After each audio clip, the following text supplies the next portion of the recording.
played Metalcore in some of the previous betas, and I know many of you in the audience probably have as well. It's been kind of easy to get access to, and it's been a lot of fun, and there have been lots of streamers streaming it. It's one of the best games on the IMX blockchain. And yeah, really looking forward to this one. Let's kick this off really quickly while you introduce yourself, and then we will go into a mini trailer of Metalcore so that you guys can get a better understanding of what the game is all about. So what is your role within the Metalcore team, and can you please give me a quick rundown of Metalcore and what players can expect when they first download the game?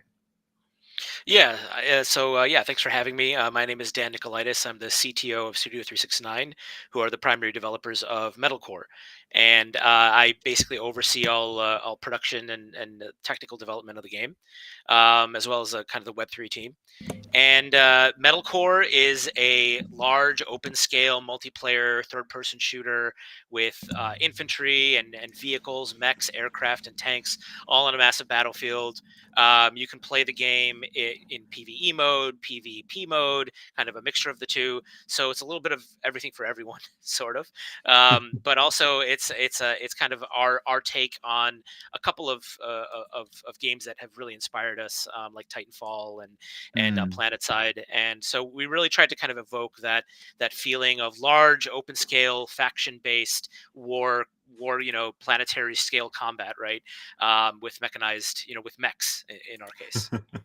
Yeah. Yeah, I think I understand most of it. It's some of the MMO features and stuff like that I don't understand as well, and we will get into the nitty-gritty of that very soon. But for those who haven't seen Metalcore, here is a little sneak peek from one of their recent gameplay trailers. And honestly, in my opinion, every single game in Web3 or otherwise that is releasing or planning to release needs one of these trailers somewhere pinned on their Twitter, whatever. I don't care. Just have it. This sort of stuff is very, very important. And I typically don't even talk to a game unless they have something like this. So let's go through it.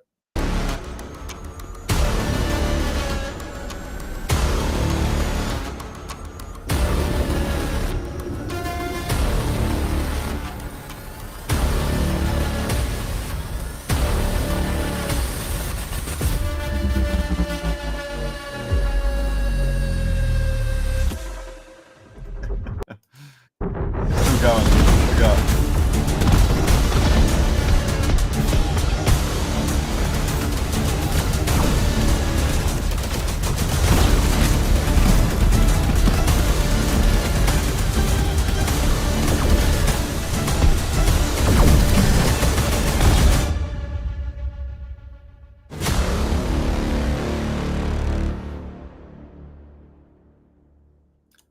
There's that. So, like, there are many improvements that need to be made, but one of my favorite things about what you guys are building at Metalcore is you went hard into quantity first. Like, how many mechs do you guys even have at this point? I think we have like 150 different vehicles overall in the game. Yeah, that includes like different variants of different mech chassis and so on and so forth, and like aircraft and tanks. But it's a lot. It's a lot of different things for you to unlock and find and craft and play with. So. And I think that's important for retention. That there's nothing that holds my attention better than like, oh, if I play another hour, I can unlock this new vehicle. You do that 300 times, and now I play 400 hours of the game. You know what I mean? And so I think that's really important for any game to make one of their higher priorities when they're building, especially in the early phases. But let's kick off into the bulk of this. So, firstly, how far do free to play elements actually extend for Metalcore? Can a free to play player do every single thing a paying player can? I mean, more or less. There obviously that we have kind of sort of standard free to play mechanics in the game. By which I mean Mm. there are some items that are just extremely rare in the world, and yeah, you can grind and find them as a free to play player, but realistically, you know. A paid player is going to get to them much faster, Hmm. and not have to spend years grinding to find every single rare component to build every vehicle in the game. And then on top of that, while you can do all the same kind of core gameplay features, there are certain kind of reward loops that are oriented more towards players who are engaging with the Web3 economy. So if you're Okay. not engaging with the Web3 economy, you can play the game like normal, progress like normal, find the cool stuff, craft it, but you won't be able to take part in, for instance, certain tournaments whose whose rewards are primarily NFT based or token based, right? Hmm. Because if you're not engaging with that side, then you're not participating in that aspect of it. Okay, that's no problem at all. I like that. I think it's really one of those things where you need to have a good experience, but I personally believe in game monetization being very important. So I'm not that big on free to play elements in general. I think they're fine, but you need to be really careful with how you execute. That's all. But that sounds really good. So the other thing is, I love really great guild and alliance gameplay. Now, I'm not sure if baronies were in the beta 2.5, which I think is the one that just went past. How Mhm. will they affect gameplay? And well, what are they? Right. So baronies is kind of like our in-game term for a guild, essentially, right? And Hmm. baronies were in closed beta 2.5 in a very superficial way. They're right now they're basically just social groups, Okay. like kind of traditional MMO baronies, where you can chat with your friends and organize play sessions and see where Hmm. everybody is like logged in and stuff, right? Um, in the future, we plan to make baronies a very core part of our overall kind of economy loop and progression mechanic. Mm. So, those players who, for instance, have a lot of NFTs, one of the main ways that you earn rewards in our game is if you own an NFT mech or aircraft, that gains you access to additional daily missions which qualify you for certain leaderboards that you can place on in order to get kind of weekly or seasonal rewards. um, but if you own 100 of those, you're not going to want to run 100 daily missions Mm. necessarily. And some players who own a lot of NFTs just don't even really want to play the game that much at all, right? They might be Hmm. busy, they might have other things to do. So, and or they might just be the type of player that likes the kind of organizational management simulation aspect of this more than they like the moment to moment gameplay, right? So this is where our baronies come in. One of the key features of our baronies will be allowing kind of the patrons of the barony, and there's different kind of member tiers of the barony. Like the baron would be the one who the essentially guild leader, right? Um, but then depending on how high you rank up your barony through gameplay and through potentially monetization, you gain more garage slots in your barony that other members of your barony can use to kind of drive the vehicles that your patrons are lending you, right? So Mm. even if you're a free to play player, maybe you're a free to play player and you don't own any NFTs, you haven't engaged with the game like in terms of spending money, but you're a really skillful player, you could find your way into being recruited to one of these baronies, and then gain access to playing with these NFTs and splitting the rewards with the owner.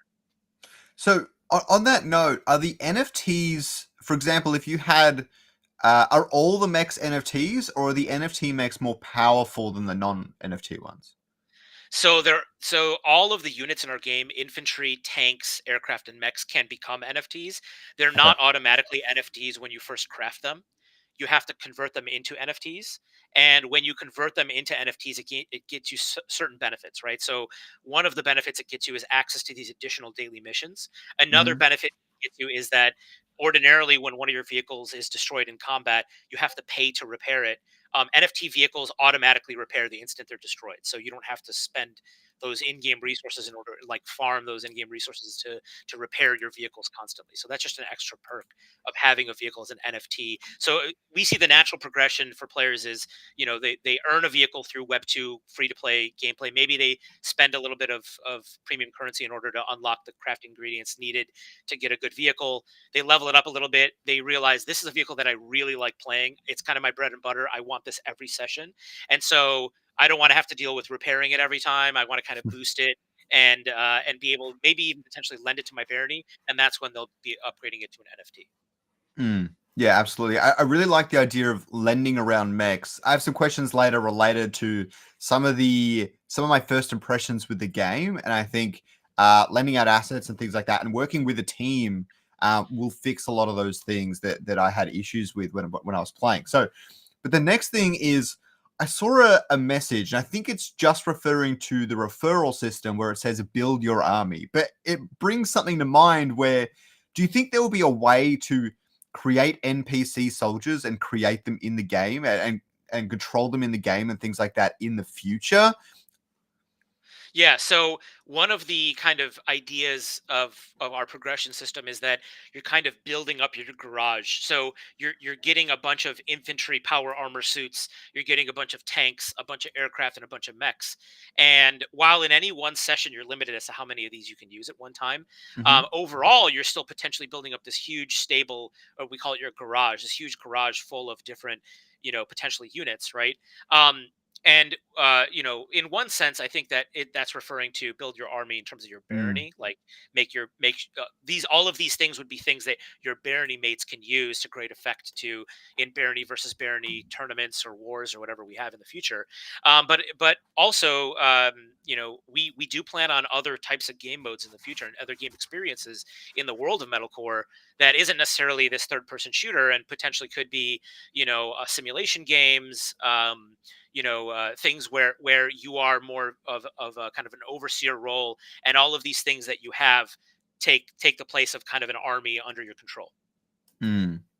I like that idea because I've seen there's a game, I can't remember what it's called. It might be called like Unlisted or something, where you control like a small squad of units and you can act as any one of them. And I think that sort of gameplay might fit really well into Metalcore, but it might be better suited to another game mode as well. So I like the idea of building out all these different game modes and people can just pick what their preferred method to play is. And I think that will be really helpful in the future. So the next thing regarding gameplay is Rubik asked if there are any improvements coming to the UI and UX in the future for Metalcore.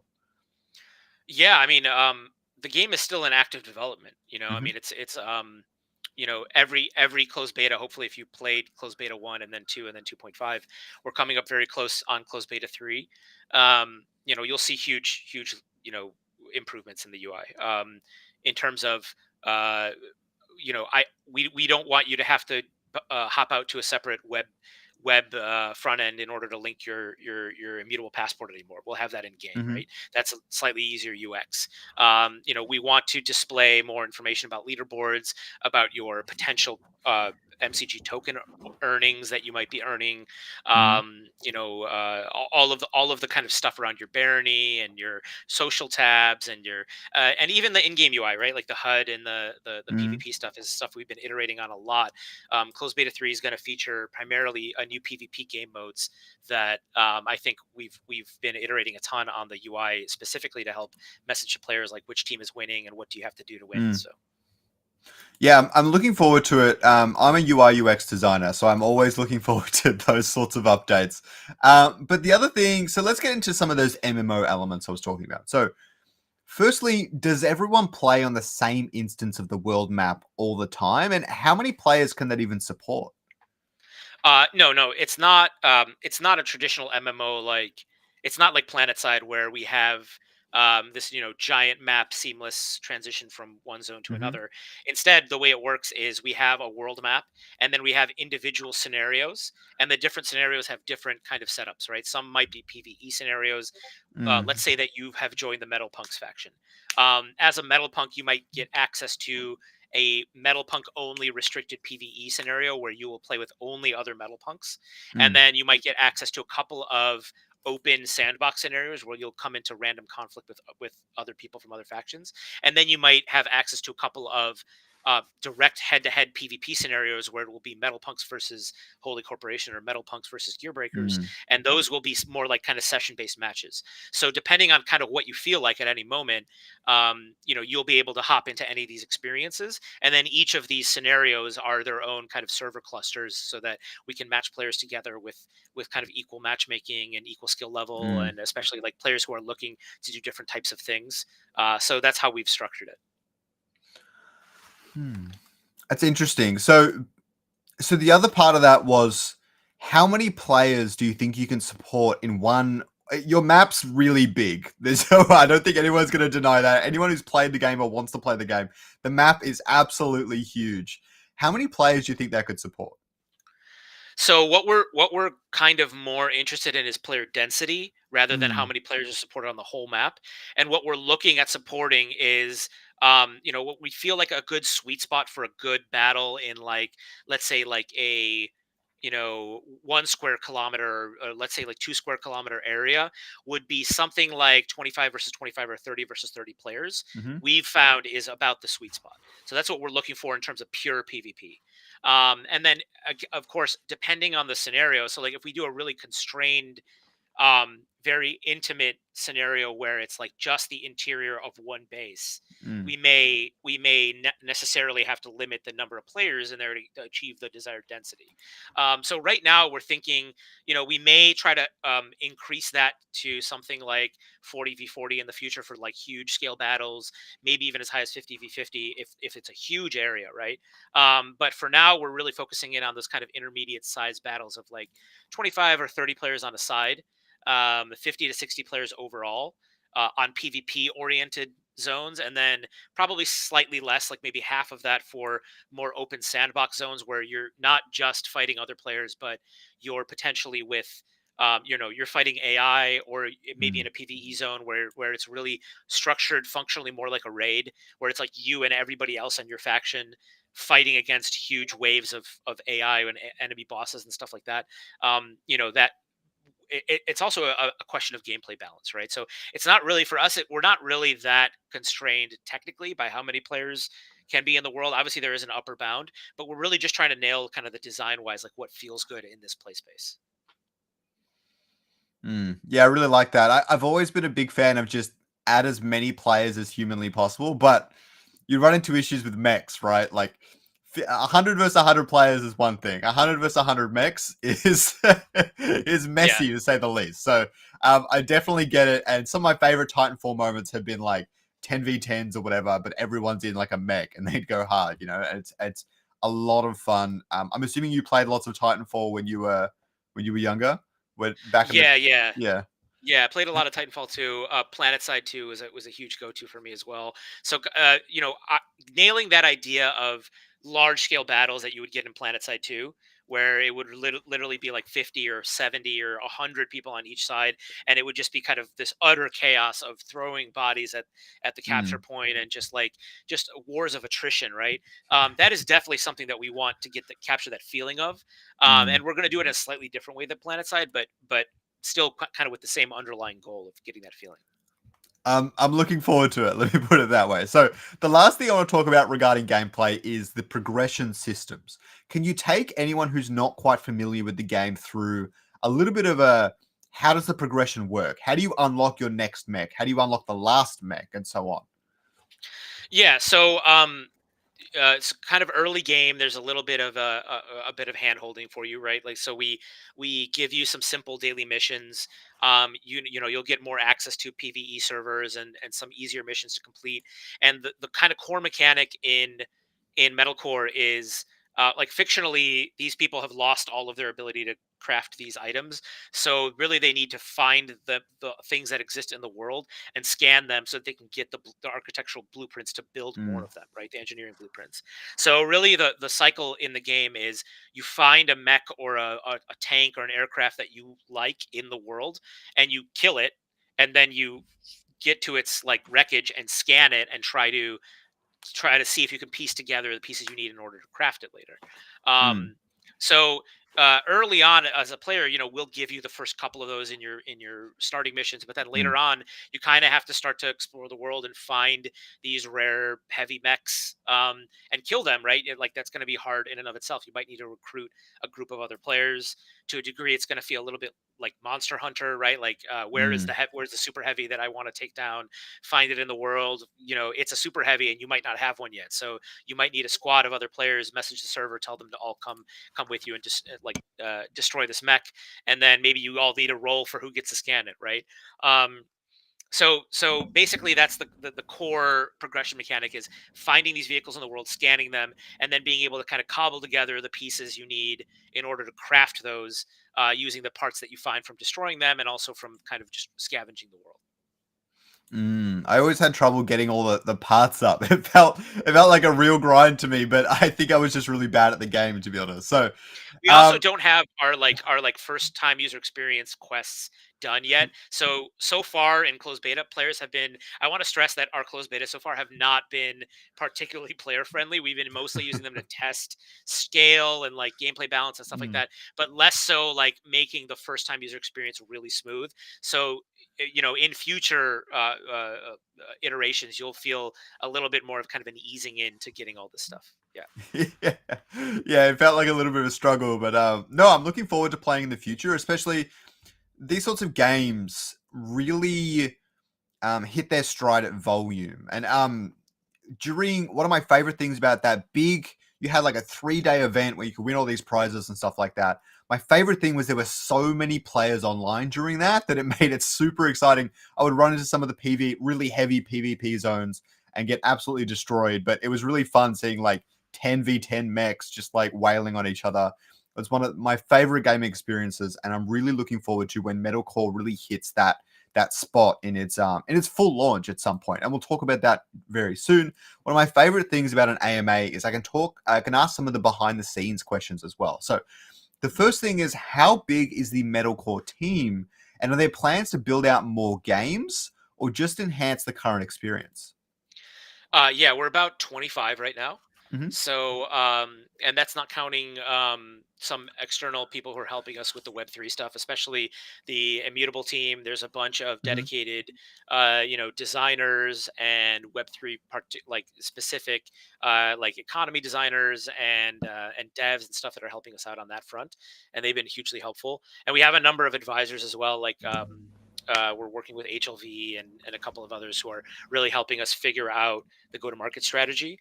And but the core dev team is 25.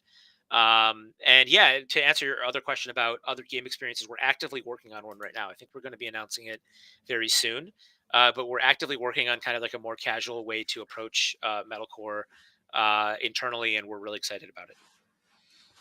I'm looking forward to that. I'll have to keep an eye on the on the Twitter for that one. So the next thing is, you mentioned your waitlist has reached 123,000 users. I'm expecting it to be higher now, but approximately how many daily active players did you have at different periods during the closed beta?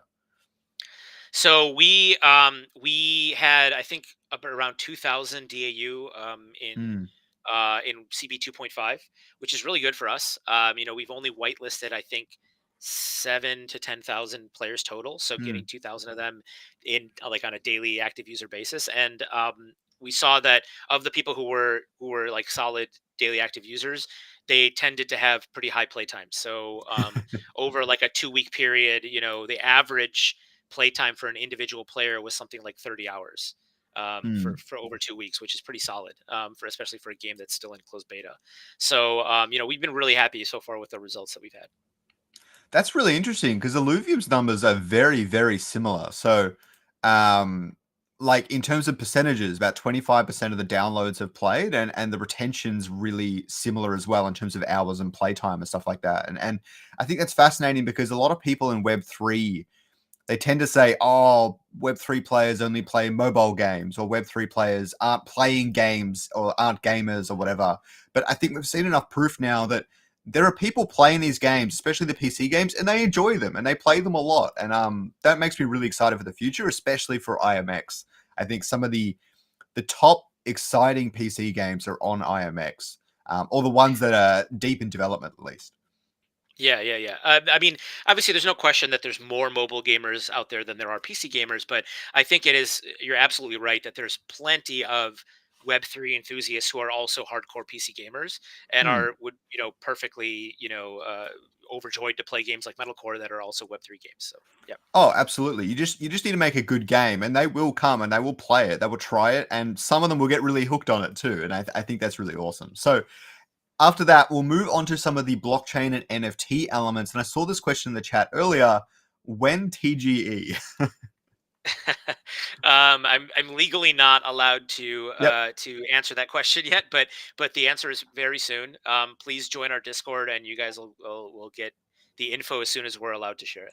But we're talking like 2024, right? Yes, definitely this year. Sweet. All right. So we'll move on from that. Um, the other thing is, are there any plans for interoperability with other games, especially those on IMX?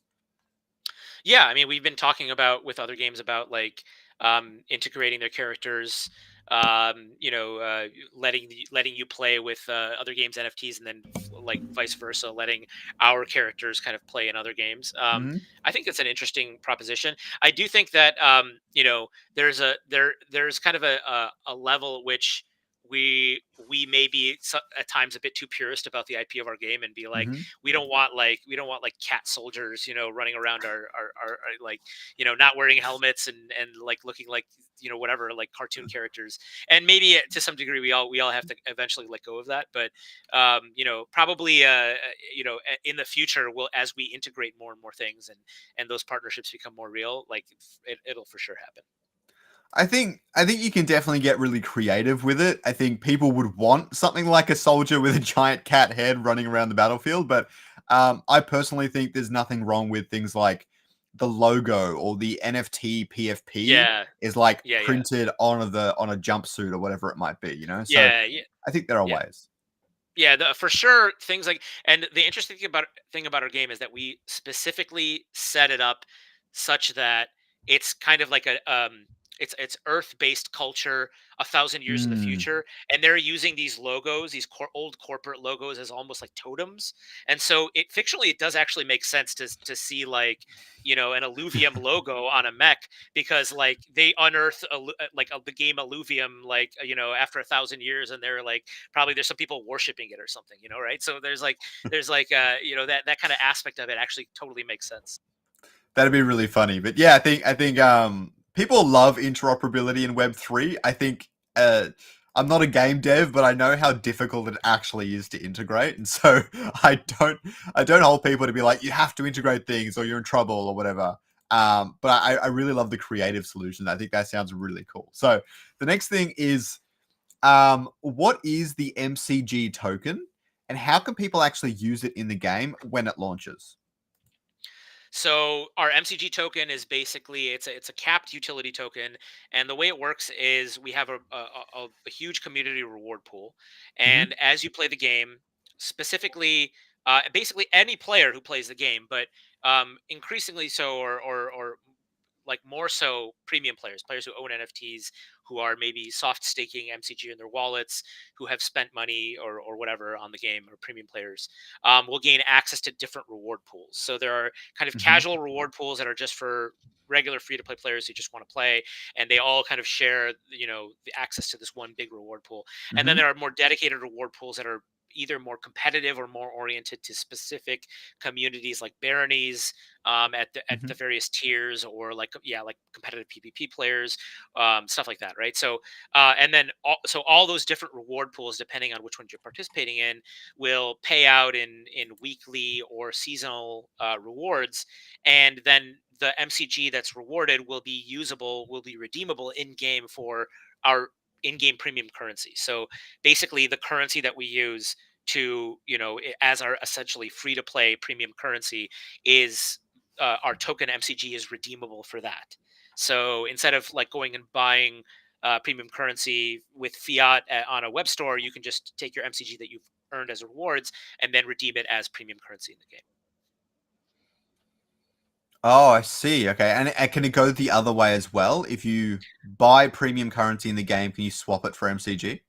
No, it doesn't go the other way. So it's only one way. So you get rewarded MCG Mm. via participating in these different leaderboards, tournaments, whatever, and then you can spend MCG on various things. You can there are also, like, we'll do primary sales of NFT, new lines of NFT mechs.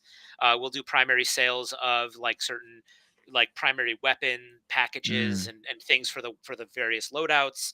But primarily it'll be basically like, if you want a pack of 100 shards, you can spend X amount of MCG to buy that pack in game, and then that pack will unlock your ability to progress much more quickly.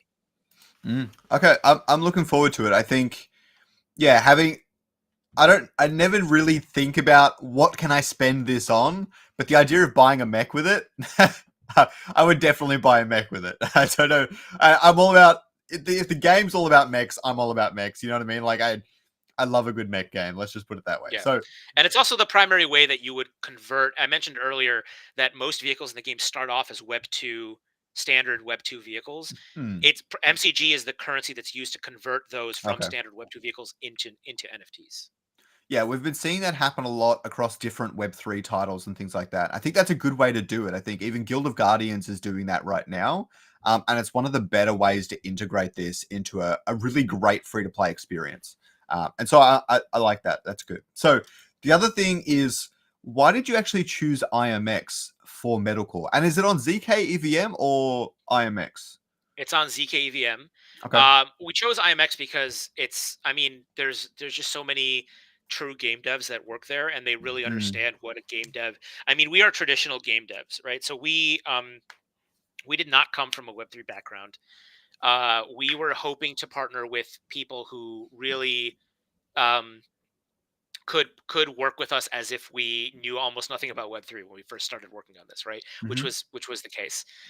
So they've been instrumental in helping us like decipher Web3, giving us guidance on how to technically structure stuff, like what kind of design constraints we need to worry about, and in particular, going with ZK EVM, we specifically wanted to avoid having to compromise a lot on our design. Like we didn't want to have to compromise that much on our economy design.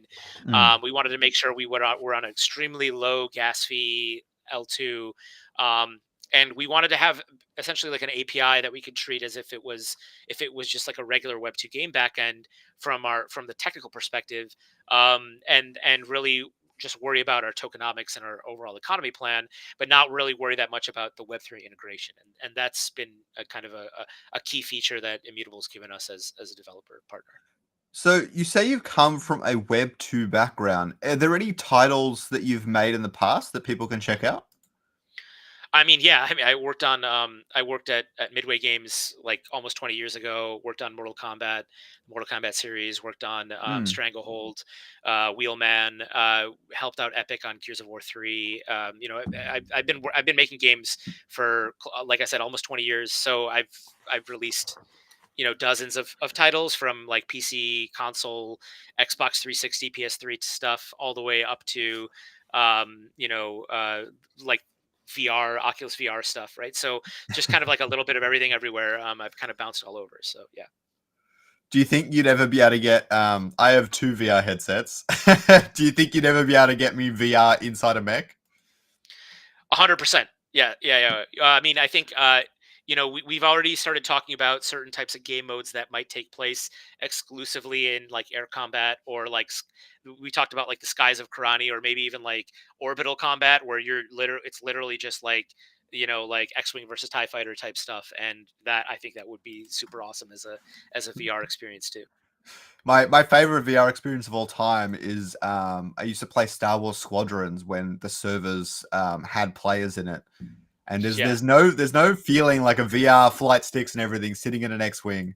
It's insane, and yeah, I've been listening to the audiobook for Ready Player One, and I just got up to the bit where a bunch of them get these really cool mechs from famous IPs. I'm not saying get it from yeah, famous IPs, but there's something that sounds really cool about being in something like a Transformer where you're a plane and it transforms into a thing and you're in VR the whole time.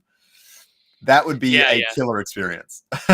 yeah, yeah. I mean, I agree with you. So let's have a look at some of the future and current plans. So you mentioned making the onboarding for newer players easier. What exactly did you have in mind? So yeah, I mean, right now our tutorial is very brief. Mm, It's basically a brief single player tutorial that just kind of covers basic. How do you get in and out of a mech? What are the different weapon fire groups and how does that work? Your ability hotkeys, etc. How do you like revive players when they're down? mm, Um, that is a very superficial tutorial. We really want to extend that significantly and make it so that right now, once you're done with that, you're basically just thrust into the game proper and expected to like, well, go kill other people and find these big mechs and destroy them and then scan them, and you're not really given much handholding beyond that, right? So we want to make mm, sure we give you at least like a starter, a low level tank and maybe a light aircraft that with no weapons, and a light mech that you can use to kind of participate in these various battles in very real ways. But that gets you over that hump of like, mm. I can't even contribute to killing a Queen Fran until I have at least like a medium tank, right? Like that doesn't even make sense for me to try to engage one. So, and even then it's going to be like 20 people on my side helping me kill it. So getting you past that kind of initial hump, and then just learning how the crafting system work, how the scanning system works, the progression Mm. system, getting players excited about, hey, when I hit level 10, I unlock this new class of things I can craft. All of that is stuff that we're looking to do soon. I'm really looking forward to that. I think, yeah, the big thing was like, wait, So I'm in the world. How do I get a mech or a tank or whatever? And once I got my first tank and started getting on that, it became a bit more clear. But I really like the idea of them ending the tutorial or the tutorial phase with some sort of big walking monster. Let's put it that way. So Yeah. the other thing is, what are the new features? I think it's coming out very soon. If you have a date, let me know because I can't remember. But what new features are coming to the closed beta 3?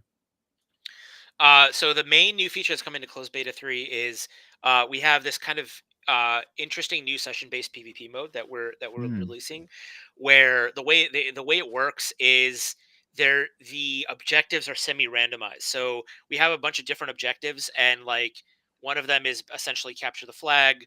One of Mhm. them is like kind of deathmatchy. One of them is domination mode. One of them is like a high value target, like protect the president type Yep. mode, and there could be like as many as three of these active at once. So depending on how they're randomly kind of picked, you might like if there's three capture the flag modes going on at the same time, that's going to be like a very frenetic, like running back and forth trying to protect your friend's experience. If it's all different, if it's all deathmatch, then it's like, oh my god, I just want to be in the beefiest thing that I can be in to try to survive everybody trying to kill me, right? And if it's a mix and match of the different things, you kind of will have to adapt your play style based on like what is actually happening in the or like what the objectives are that have been chosen. Mm.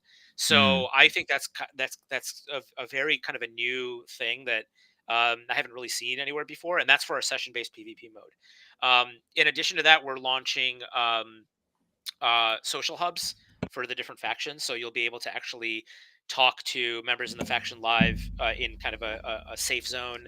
Potentially drop stuff for each other and trade and like organize raids or whatever and PvP sessions. Um, and we're just releasing a new mode, like new modes and new maps, like new zones in the world that you'll be able to go into. One called Star Slope Station, another one called Gloomwater. And so just a bunch of new zones, bunch of new content, a bunch of new stuff. So to clarify on the new maps, because that's a question that I meant to ask, are these being attached to the existing map, or are some of the more barren locations on the map being transformed into a new zone? The latter, right? So the previously we were allowing players to kind of around the entire map, but we still had to kind of about certain areas walled off because they weren't ready. They Mm. weren't like Mm. fully finished, like fully arted and like tested, etc. We're opening up some of those walled off zones, and creating certain scenarios and like certain mission packages around those zones. So certain zones will be a little bit smaller and more contained, like maybe just 1 square kilometer or less, like half square kilometer, and those will be kind of oriented more towards maybe infantry only combat. So you might not even be allowed Mm. to bring mechs into those zones. And there will be other zones that are much more like wide scale and intended for aircraft and stuff. So that's one of the big key features that we're adding. There was something I really liked about your map is you had these buildings, these large buildings, and it was like, well, we're not going to say you can't bring a mech in here, but it doesn't fit. So jump out Right. and jump in if you want to do all these objectives, and then inside there, it's a storm of players that are just running around as their infantry selves. And I thought that was really cool, and I liked the idea of you guys pushing that with different map types and more aircraft and sky focused things and stuff like that. I'm really looking forward to it. One of my other favorite games of all time was actually Battlefront 2. Just because I like the idea of like flying in an X-wing and taking out ground troops, or someone jumps in a giant turret and try and takes out, and just like, yeah, and Battlefield and stuff like that. I've never been a big Battlefield guy, but I understand why people love it, and I'm excited for Metalcore to keep pushing in that direction because you guys have such a wide variety of different tools at your disposal. You even have like turrets on the ground you can jump in, right? Yeah, and Battlefront 2 is a really great comp, right? I mean, that's exactly what we're going for. Like in Battlefront 2, there's like starship only, combat Mm. modes where it's like two capital ships and you're kind of trying to fly starships across and destroy one another. And they have like large scale like Battle of Hoth or whatever where there's walkers and like, everything from infantry up to like a giant AT-AT, right?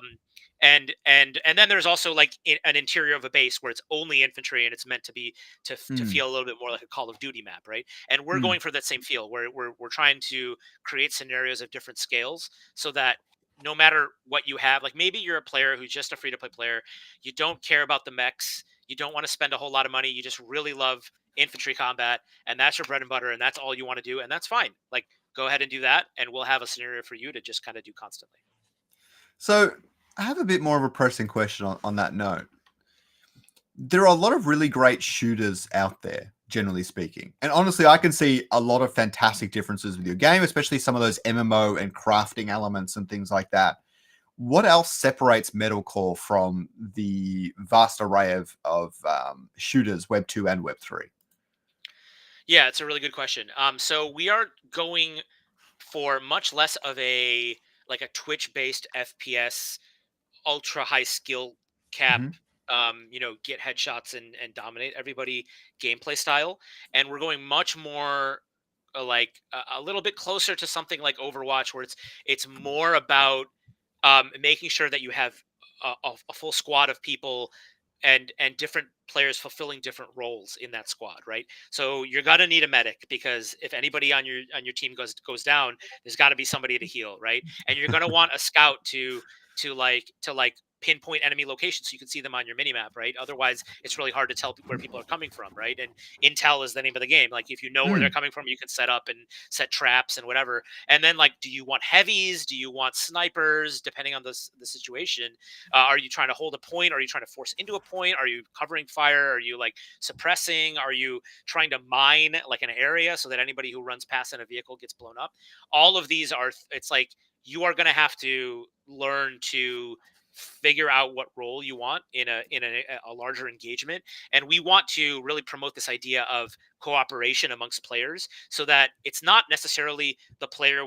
There is an element of skill in our game. I mean, like you have to just be a good shooter player in order to ultimately play the game, but at a certain level, we also want it to be like, if there's a player who can step in and organize everybody and tell everyone, hey, everybody needs to do their role, and I'll call out when everyone goes and when we're pushing and where we're fortifying and standing back and which side we're going in from. And that is the type of gameplay that we really strongly want to empower. And that's what we've been developing over the past 2 months. We've been really focusing on making there be a larger difference between the different classes of units to Mm. ensure that like a sniper and a medic play very, very, very differently, right? So those are the types of things that we've been working on. Yeah, I really love that. And I've found a lot of the other games, even Halo tried some of this sort of stuff in the past. They always had issues with making it easy to do this sort of stuff right. I felt like your factions cleaned this up really quickly and made it a lot easier to organize and engage with those sorts of elements of the game. But and you guys already have proximity chat, I'm pretty sure. But my Yeah. question is, how are you going to, for example, if I have no friends and I'm going in just on my own, what sort of systems are you guys building to make it easy for me to get in on this cooperative action? That's a really good question. So proximity voice chat's a huge aspect of it. Hmm. So even if you're not like if you don't have a barony, you don't have a squad that you roll with, when you join into any server, there's going to be faction mates there, right? And one of the key things that we have to do, like it's one of the challenges that we have to do, is entice players to learn how to play with other players, right? Because we really really strongly believe that kind of the social aspect of this game is what's really going to push it over the top. And while there is a role for kind of that lone wolf, infiltrator, spy type player who's Hmm. kind of going in by themselves and trying to get into the back lines and kill players. Maybe there's one or two players in a faction can do that and be effective doing that. But if everybody does that, it's just not going to work, right? So, um, so that is it's on us to maybe really solve that UX and do things like when you pop into the server and you're not in a barony and you don't have friends around, give you a suggestion like, would you like to join a squad? There's like, let the squads and the squad leaders basically like have open slots and say like, if a new player wants to hop in, I'm glad to accept new players and organize players in that way, so that they're kind of always being given that or pushed towards that idea of cooperating. I think narratively you guys already push it, but maybe there's more you could do. For example, you guys have the rotating objectives on the map and stuff like that.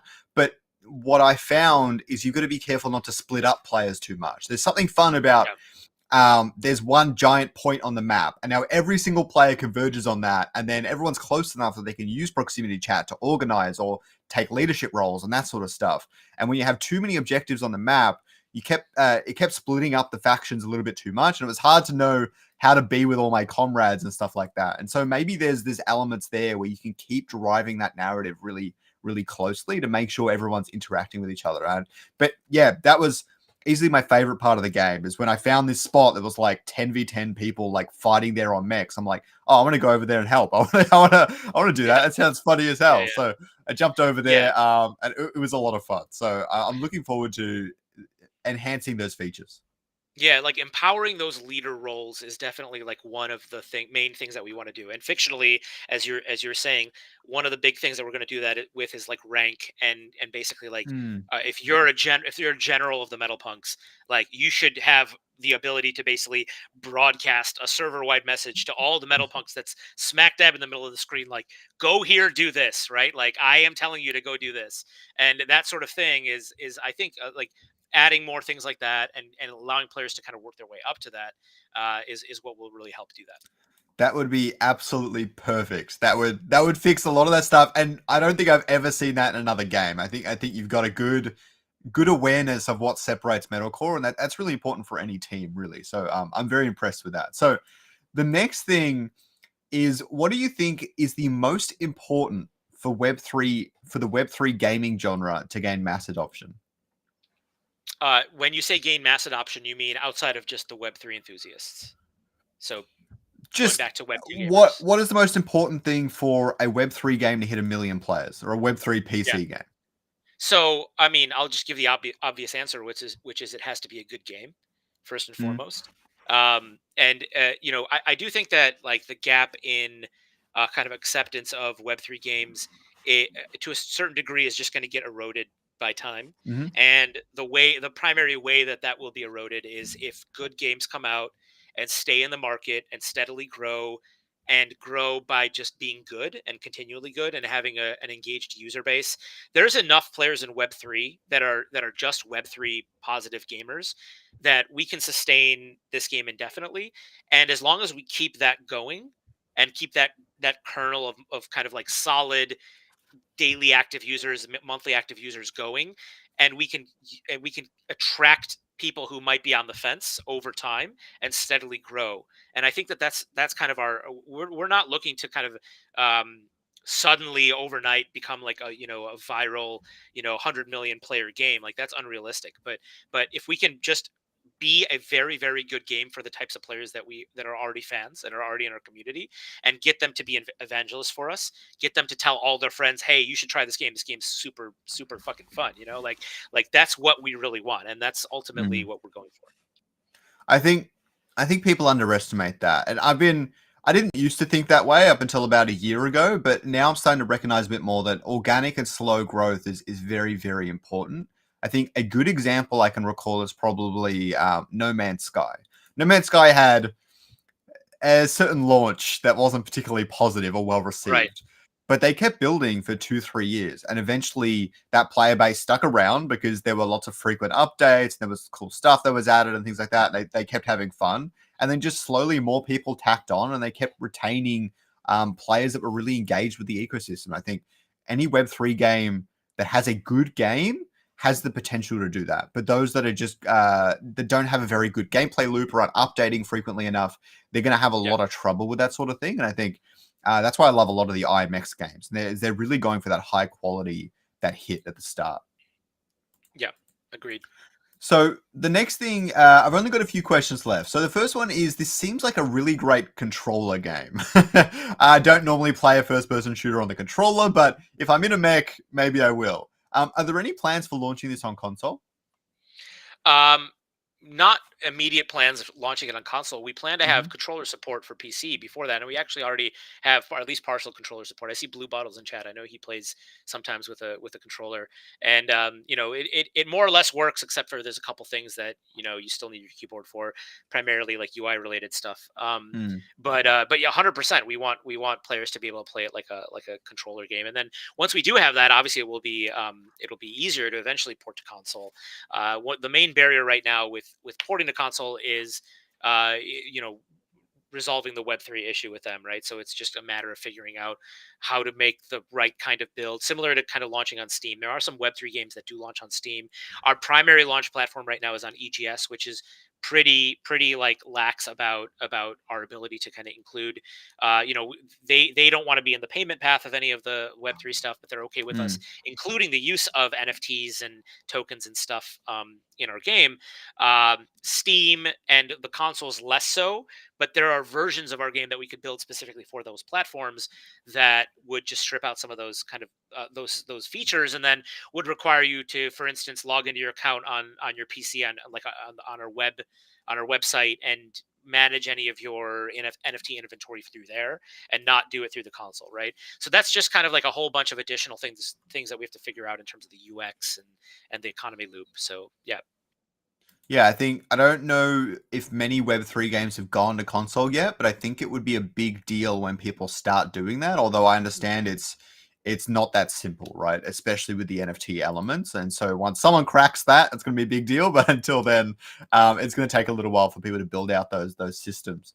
The other thing is, you mentioned, I don't love this term, but your main launch, you're coining it an open beta, right? What does it actually mean in comparison to the current game? What are the big differences that are going to be? Yeah, so we're still in closed beta right now. Our main difference between what we're doing right now and what our open beta will be is that you still need a key to download the game from EGS. So it's still, we're pulling players off our wait list every month. And then obviously anybody who like has purchased an NFT or pre-purchased or whatever gets a key. But a lot of people who want to play are still just in waitlist mode.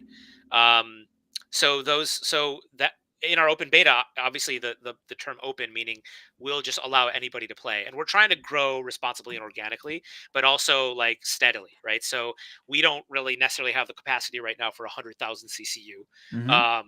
Not that I necessarily think our game would hit 100,000 CCU if we could, but our idea would be that like we'll work our way up to that through kind of releasing batches of closed beta keys and get to the point where we launch an open beta, hopefully by end of this year.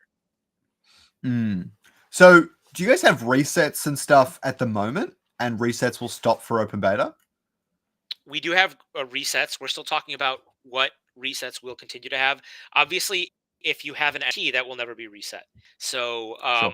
so that's kind of one of the main benefits right now of owning an NFT is that across our closed beta wipes, you get to hit the ground running with your NFT on the other side of the wipe Mm. pretty easily. So that's a nice bonus for NFT holders in closed beta. Um, we are still planning on at least one more wipe before closed beta 3. After closed beta 3, we'll see if we can minimize wipes. So we're still having internal discussions as to what specifically we will wipe and what we won't.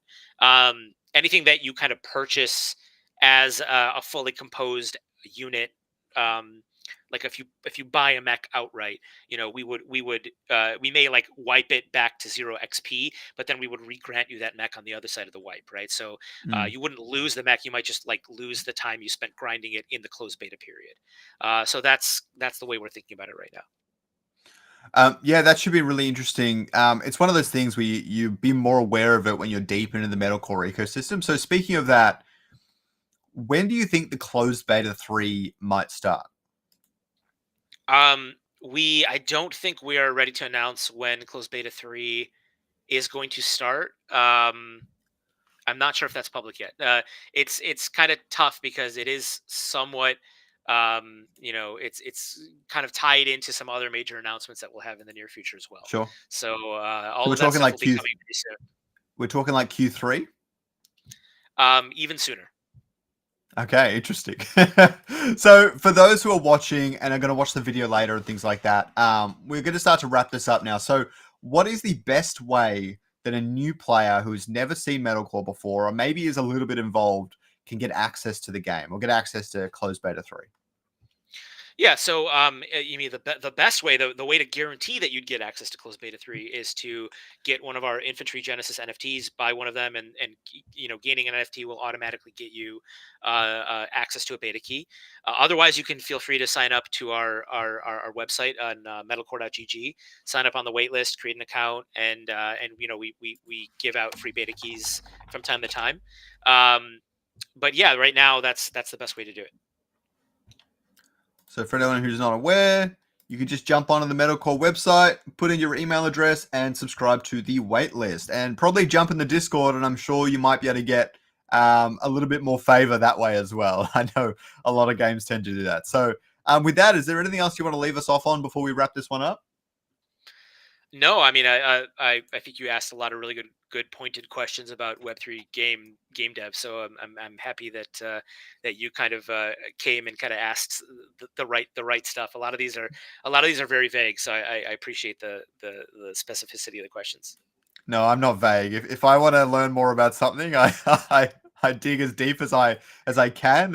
And the more researched I am on something beforehand, the easier it is for me to ask those deeper questions. But yeah, no, I'm looking forward to the game. I think it's one of the better games on IMX for sure. And I think we need more games like this that are grand but controlled. I know that a lot of games coming out that are very ambitious, and although you guys are ambitious, you guys are very precise with the way that you're approaching it, and you're very precise with these sorts of features that you know will make the game fun from the beginning. And so, yeah, I'm looking forward to the future beta. I'm looking forward to the open beta as well. So, thanks for joining me today. I really appreciate your time. Yeah, thanks very much for having me on.